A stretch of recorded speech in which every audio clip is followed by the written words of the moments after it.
Bismillah. Assalamualaikum warahmatullahi wabarakatuh.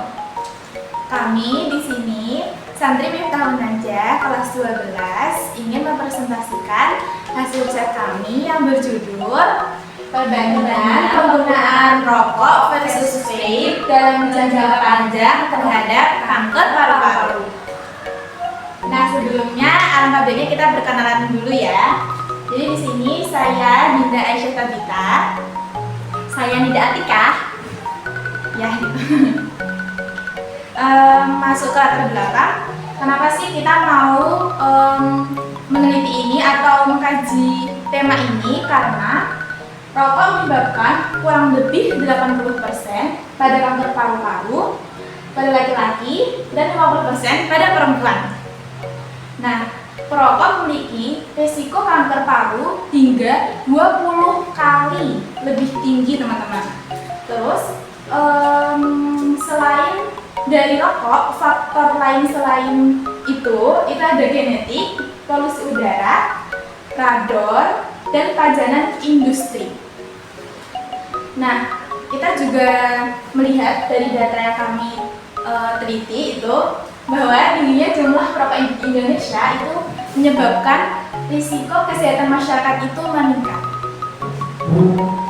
Nah, masih banyak masyarakat yang beranggapan bahwa vape itu lebih aman daripada rokok. Kenapa sih? Ya, karena vape itu alat penghantar nikotin berbasis aerosol.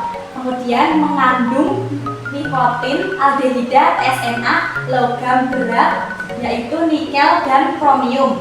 Mereka menganggap vape lebih aman karena vape tidak menghasilkan tar, dan faktanya beberapa logam berat pada vape lebih tinggi dari rokok. Nah, dampak kesehatan paru-paru dari rokok dan vape, yang pertama kita bahas yang rokok, itu ada merusak alveoli di tubuh kita dan menyebabkan inflamasi kronis atau peradangan yang itu akan berlangsung lebih lama dan kerusakan DNA. Sedangkan yang vape itu menyebabkan iritasi, stres oksidatif, dan kerusakan sel paru. Lalu ada risiko meningkat bila digunakan dalam jangka panjang, dan rokok dan vape ini keduanya bersifat karsinogenik atau pemicu kanker. Untuk mekanisme karsinogeniknya, zat kimia memicu radikal bebas atau ROS, kemudian inflamasi kronis, kerusakan DNA sel paru, dan mutasi genetik, yaitu perubahan sel normal menjadi sel kanker. Nah, di sini metode penelitiannya kami memakai SLR atau Systematic Literature Review, terus mengikuti pedoman Prisma.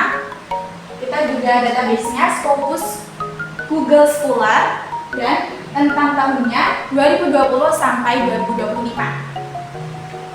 Untuk kriteria studinya, secara inklusi, pertama, studi epidemiologi, klinis, toksikologi, dan review berbasis data. Yang kedua, topik rokok, vape, dan kesehatan paru.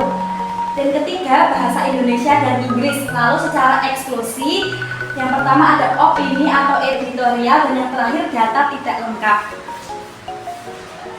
Hasil utamanya yang dari tadi kita jelasin ini ada, pertama, rokok itu memiliki risiko kanker paru-paru paling tinggi ya ternyata.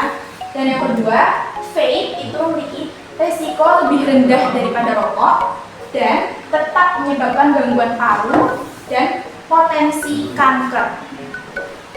Di sini penggunaan secara terus-menerus dan jangka panjang vape itu membuat perubahan struktur pada paru-paru.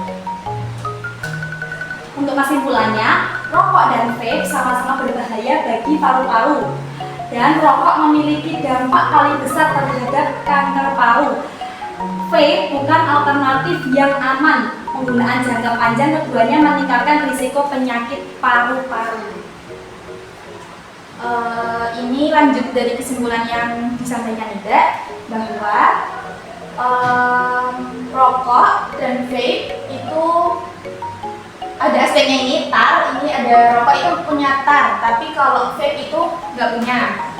Kalau dari logam berat, rokok itu mempunyai logam berat tadi seperti nikel dan premium. Dan kalau vape itu ada tapi justru malah lebih tinggi. Kalau secara risiko kanker paru-paru, rokok itu resiko kanker paru-parunya tadi yang udah saya sampaikan itu kan sangat tinggi ya. Kalau vape itu ternyata lebih rendah tapi signifikan. Untuk aman digunakannya tentu saja tidak, rokok tidak, vape tidak.